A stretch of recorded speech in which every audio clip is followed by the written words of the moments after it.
Swiftpoint Z, or Swiftpoint Z if you're in the UK. I'm going to show you how to do a two-stage zoom on Sniper Elite 4 using deep click. I've got my default controls open in front of me. This is the actual game. You'll see it uses the mouse wheel, zoom up, or zoom in and zoom out, mouse wheel up, mouse wheel down. I'm not changing any keys. I'm going to do everything on the mouse itself. So I'll show you how that looks in-game. It's really good, really useful. I'm on the shooting range. I'm not going to activate it. I'm just going to show you how it works. So normal game, right click zooms in. You can see on the left hand side I'm on my first stage zoom. That's my second stage zoom. You see it zoomed in, and I'm using the mouse wheel for this one. And then my third stage zoom zooms in again. And then I can scroll the mouse wheel out and I come out. Pretty standard, pretty useful, and that's absolutely fine if you want to play that way.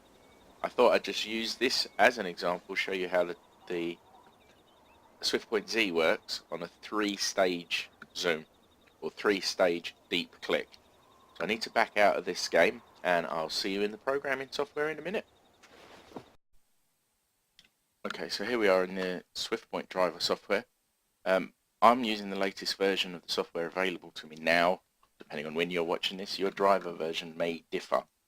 If they make lots of changes to the software, these instructions might not work. It is a new product, so who knows.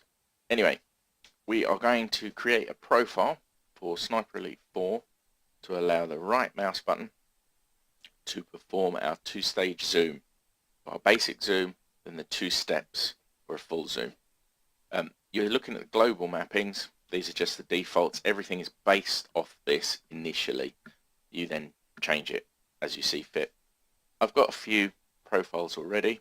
I won't go through any of them. It's not what we're here for. So we're going to add a profile.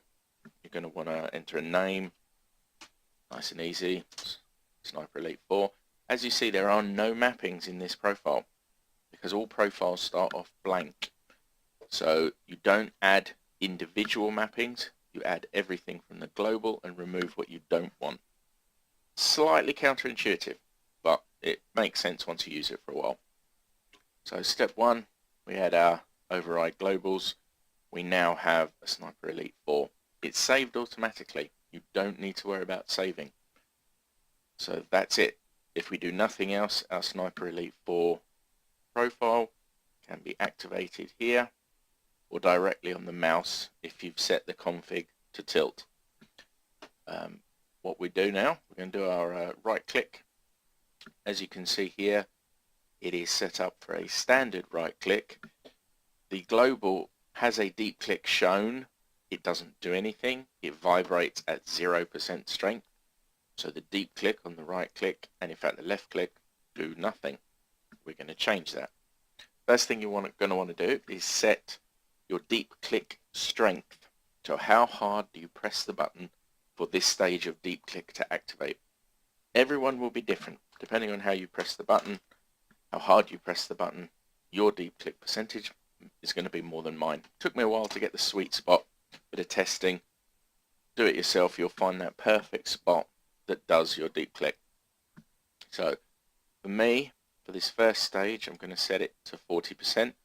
Not going to change anything here because we are using a toggle region. We are simply setting a deep click stage as opposed to an analog range. We are using button force. We are using the right mouse button, so we leave it as right mouse button. And that's it. So there's our deep click first stage. The release will always match the percentage here. So don't worry, you don't have to change this. Now our output. How far do we want it to vibrate? I want it to vibrate at the same strength as the deep click. It doesn't do anything. It's not a functionality. It's simply a vibrate. Lets me know I've done it. My actual output will be mouse clicks and scrolling. We're going to scroll and we're going to go up. As you remember from the game, zooming in is up on the mouse wheel. So up 1 unit. 1 unit is plenty. It just registers that we've rolled the mouse wheel up. That's it. That's that deep click done. So at a 40% deep click, scroll up 1. Now, if we did nothing else and went into the game, we'd have right click first stage, deep click second stage, and then when we release deep click, our zoom would still be set at that first stage because our release does nothing. We don't want that. We want it to zoom back so that we zoom all the way out again. So we're going to set, first of all, we'll just set that vibration again. I like it to vibrate, but so I know that it's coming off or turning off, I'll set it less. We're going to use that mouse scroll again. We're going to scroll down by 1. You'll see we now have press scrolls up 1, and as we release the deep click, it scrolls down 1. Now if we were to play that game, we'll have first stage zoom, right click, deep click, second stage zoom. As we release the deep click, but still have right click held, we go back a stage on the zoom, and then right click up, releases zoom back to normal. Now we want that second stage, so we go up here, and we highlight the add. We're going to add another deep click, and I'm going to set it quite high, 90% on this one. So we've got another 90% deep click. We'll put that vibration on again. We'll set it to 90%. And then we'll set our output action again. It's a mouse scroll up by 1 unit. So we have the same. The only thing that's changed is the percent of the deep click and the percent on the vibration strength. Then we set another vibration. This is vibration off. And our scroll again. This time down 1 unit. So in each case, it scrolls in and out at each step as you press and release. That's all we're going to do right now. Okay, you can see down here settings have changed. I lied earlier, it doesn't auto-save. We click that, saves them. It does actually save them to the mouse as well, so your mouse will vibrate. It's not active on the mouse, but it is there. So if you don't have the driver installed, you can plug this mouse into a friend's computer or a LAN gaming machine, whatever. You still have your profile there. So we're going to activate the profile. There we go. That is now our active profile. You'll see it donated by the star here. That's it. We now have our 2-stage zoom. So we'll head back to the game and I'll show you it in action in the game. Okay, here we are on the shooting range again. This time we've got the Swiftpoint Z set up, that 3-stage deep click. So I can use this range to get some practice in with the rifle. Just want to show you how it works. Right click, standard right click. I can still use the mouse wheel to zoom. All works, because that takes an extra finger. Using the 3-stage deep click, there's my first stage click. There's my 40% click.